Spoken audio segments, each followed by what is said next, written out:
Right, so we want to have a chat about how forces are applied to things, and when we start moving things, what we're doing when we move something. So I've got my force here, which is being acted upon by gravity.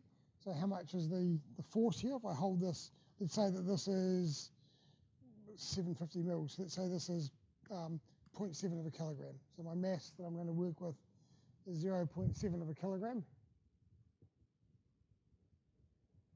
Near enough, because that's my mass. So what force is pushing down on my hand? Gravity is causing the force, so gravity is an acceleration. So the actual amount of force is, right, so you multiply that by G, haven't you? Yeah, so the force, which is acting down, is, I'm going to call it 7 newtons, because that was a little bit more than, so I can't bother writing lots of decimals all the time, so we'll call that 7 newtons. So it's got by going, the force is mass times acceleration. The mass is 0.7, and acceleration due to gravity is 9.81, and we've rounded it, and we've said it's pretty close to 7 newtons. Okay, so when we talk about gravity, is your 9.81 meters per second squared.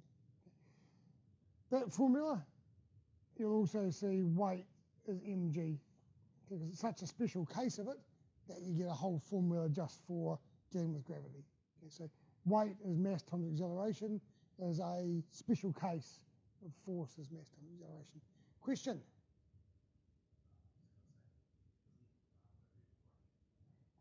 W in this case is weight, but I'm going to use W for work in about the next 10 seconds, yes.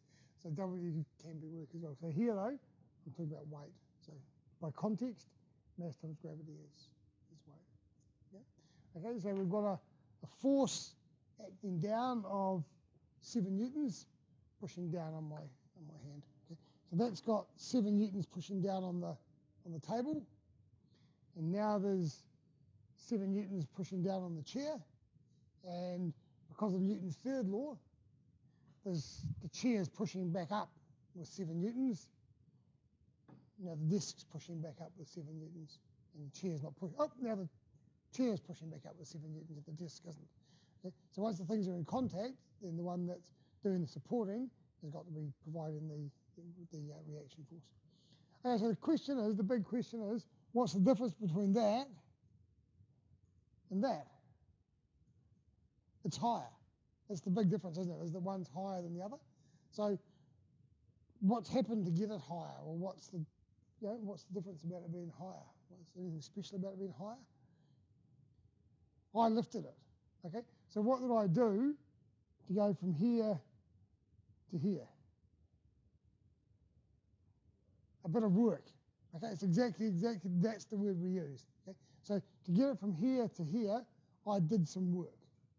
Okay, so we want to introduce the concept of work. So now I rub that out so we don't confuse you with two different W's. Okay, we're now going to have W being work. Okay, so W is work.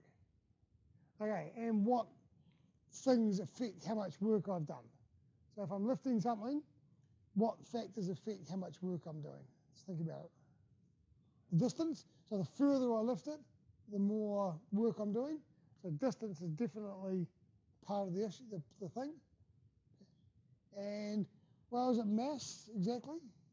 It's force, isn't it? If I lifted the same mass on the moon, I'd be doing less work. So it's the amount of force that's acting on it. So it's force and distance are the two things. Okay? So work is force times distance. That's our formula for work, which I think on your formula sheet might even be Fs, because we use S for distance, like in our equations of motion. S was distance. So you may have work as force times distance. Okay, so let's figure out how much work I've done to lift this bottle. So we said that the force on that was 7 newtons, and the distance, what do you reckon that distance there is? Half a metre? 0.5 metres is 3.5 joules. Well done. Okay, so we're measuring work in joules. Okay? So to lift that bottle of water up onto the chair, I have to do 3.5 joules of work. Okay, make sense? Okay, so where's that work gone?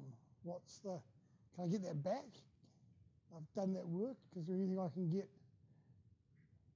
pushed off the chair?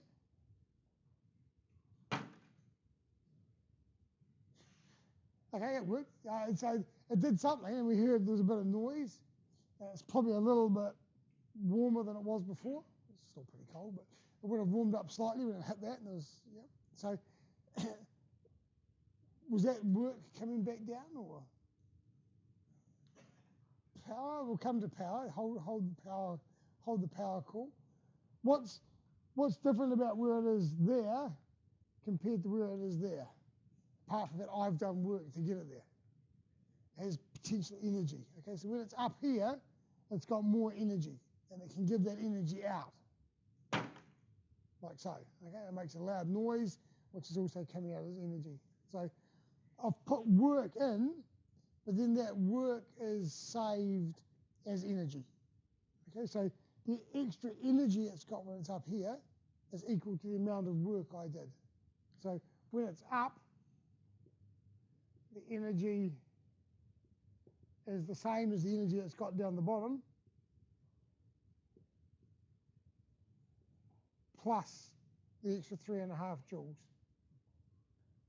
Yeah, so it's now got some amount of energy. It's now got 3.5 joules more energy. So I've given it that 3.5 joules worth of work, and that's somehow in the system now as energy. Okay, and this particular sort of energy is what we refer to as potential energy, or more correctly, although you won't often see it, gravitational potential energy. Okay? So it's got more energy just because of where it is in relation to the Earth. So I've had to do that work against gravity, so it's now got this extra positional energy. It's got more energy here just because it's there than it does when it's down the bottom. Yeah? That's what we mean by gravitational potential energy. Yeah? And it's just equal to the amount of work you do to get it into that position. So on your formula sheet, you'll see a formula that says EP is mgh. So potential energy is mass times gravity times height. If you think about it, that's exactly the same as what we've just done, isn't it? Because what's mg the same as?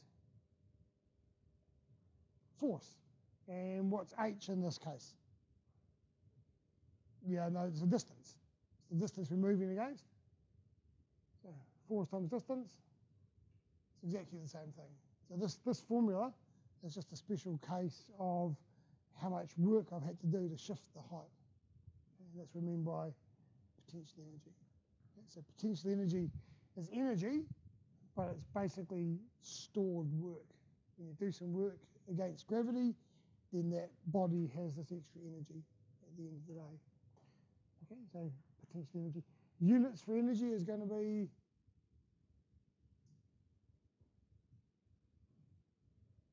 has to be joules, doesn't it? Yeah. If I'm adding joules onto this has to be joules as well. I can't add, kilograms plus joules. You're going to be adding joules and joules. So potential energy is measured also in joules. Okay, so this thing up here is 3.5 joules more energy than it does down here. So every time I shift it up, I'm doing 3.5 joules worth of work. It ends up with 3.5 joules more energy.